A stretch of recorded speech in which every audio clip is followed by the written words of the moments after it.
Here's what I know about you without knowing you. You are a creator, a meaning maker, a storyteller. You are a future builder. This is how we're all designed to be. So we can't help ourselves, but when the year ends, sort of look back and take stock of what happened. What are my regrets? What did I learn? When we look into the future, we start thinking, what can I build into the future? And there's two ways to do it, a pessimistic way, a disempowering way, and this episode is not for you. So if you think, you know what, I'm probably going to fail again. I'm probably not going to achieve my goals again. So I'm going to lower my expectations. I'm going to shrink a little bit and be in survival mode. So this episode is not for you. This episode is for those who want to build a different future.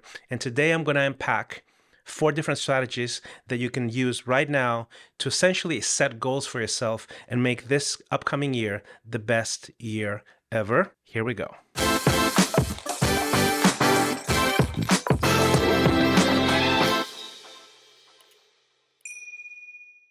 If you want to make next year the best year of your life, I can suggest 4 things you can do right now, this week, to get started on that.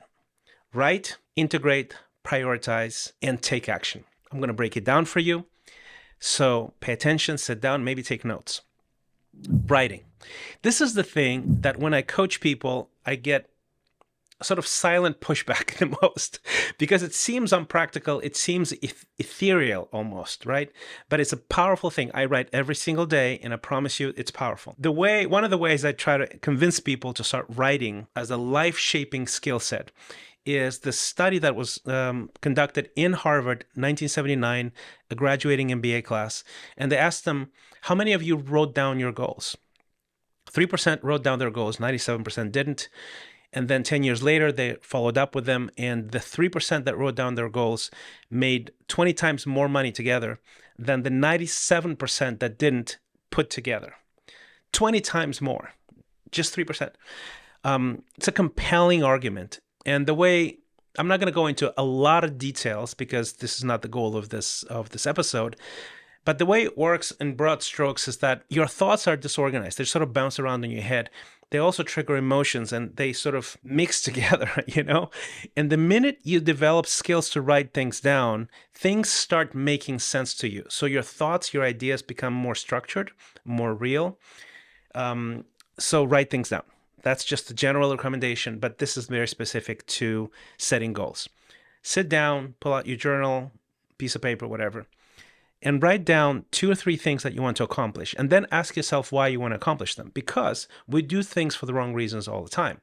We do things because it's somebody else's dream, maybe your parents, maybe your dad, maybe your colleagues at work.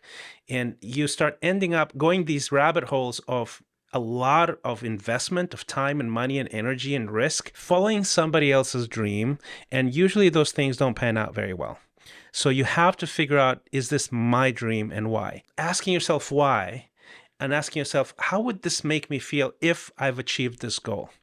It's a great filter to get really, really specific. If you can come back to this in 2 or 3 days, you write it down, you let it breathe, and you come back to it, and then you review it again and you go, yes, or you know what, I'm going to scratch this one out.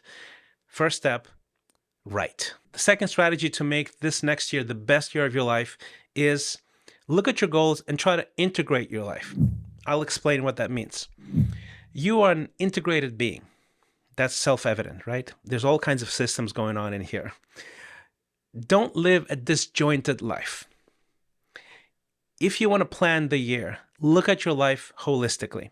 There's a tool that I'm going to make available in the show notes. If you go in the show notes, you'll find the link for it. And it's basically the 7-dimensional radar, call it a radar, exponential radar, that has 7 Fs, and you can basically self-assess yourself from 1 to 5 where you are any given time. And it's a very powerful tool and a way to look at your life from a different lens and try to make corrections to make it more integrated and not disjointed. So the 7 Fs are your faith, your family, your friends, your force, the force you're in the world. This is for meaningful work, finances, fitness, and fun. These dimensions are well researched. That's why I have them there. They are incredibly powerful when you look at them together, right? So I had this one client of mine, my coaching program, that is very accomplished. And he goes, I can't believe this is so simple. It's so easy for me to see why I'm unhappy, right? And then there's many, many stories like that where just a simple tool, simple exercise helps you understand where you are, where you want to go, what to prioritize. So in short, look, your faith is your big picture. Is what is it that you believe about the world and your place in it, right? I'm a Christian. There's a framework that comes with that, right? As spiritually speaking, the understanding of the transcendent, the divine, is powerful. And this is shown by secular studies that this is essential to the human flourishing experience. Your family, absolutely essential. So you can be flourishing professionally and your family is not good, it's going to actually affect your accomplishments, your creativity, your progress as well. So it's all these things are interconnected. Your friendships.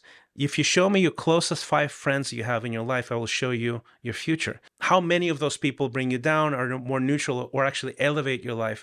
All these things are really important.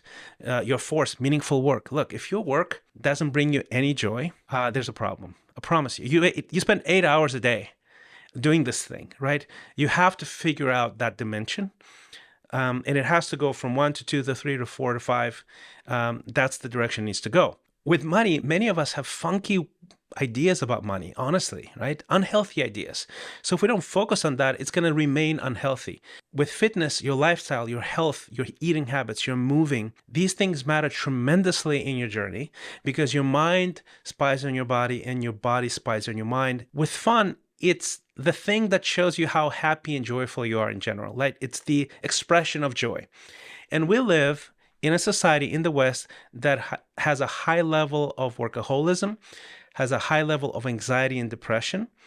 And if you don't pay attention to this, right, you will lose. It's going to be hard for you to win. There's conclusive studies about levels of joy and happiness that actually help you progress and have success in your life, and that those precede success. They're not the fruit of success. So again, you're a multidimensional being. Integrate your life. Infuse those things, that understanding, in your plans for the year, and you will have an amazing year. Once again, you go to the show notes, you can download the Xponential Radar, have fun with it, let me know how it goes. The third strategy is to prioritize. So here's how you do it. Now that you have your goals set up, you have the radar to sort of illustrate an integrated life that you want to have, you pull up a calendar, like a simple paper calendar, and you try to see how you can reflect these two things and the steps towards them in your ideal week. And that is both liberating and painful at the same time, because you'll find that, first of all, it becomes overwhelming, right? Second, you understand that you have to cut something. And my encouragement to you is that don't give up easily, because you can do quite a bit if you focus and you have clarity on your calendar, right? And it's a great exercise because it's very practical. It's not wishful thinking. Okay, how are you going to make it happen? So on your ideal calendar, you reflect the integrated life, you reflect the goals, the steps towards them, and you go, oh, I can do this. And don't stop until you go, oh, I can do this. And to get there, you'll have to cut something.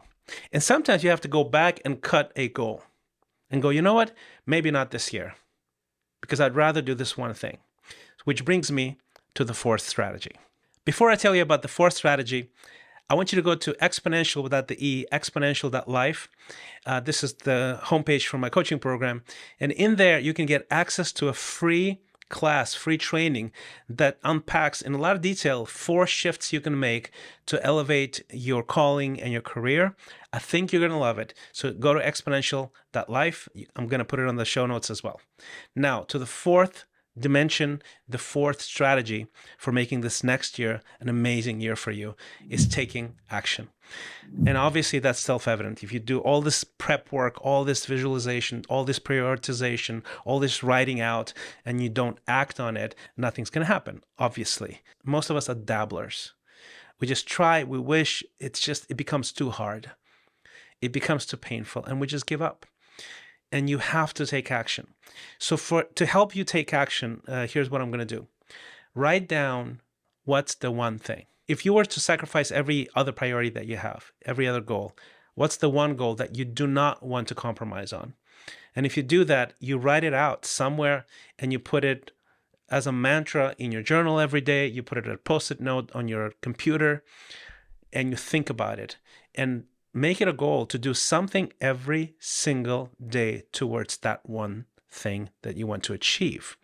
So to compel you, to convince you, to inspire you even more about this crucial strategy that most of us actually skip because we're dabblers, because we're fearful, because we want to self-protect and rather just switch to something else for fear of failure, for fear of success, or even fear of rejection.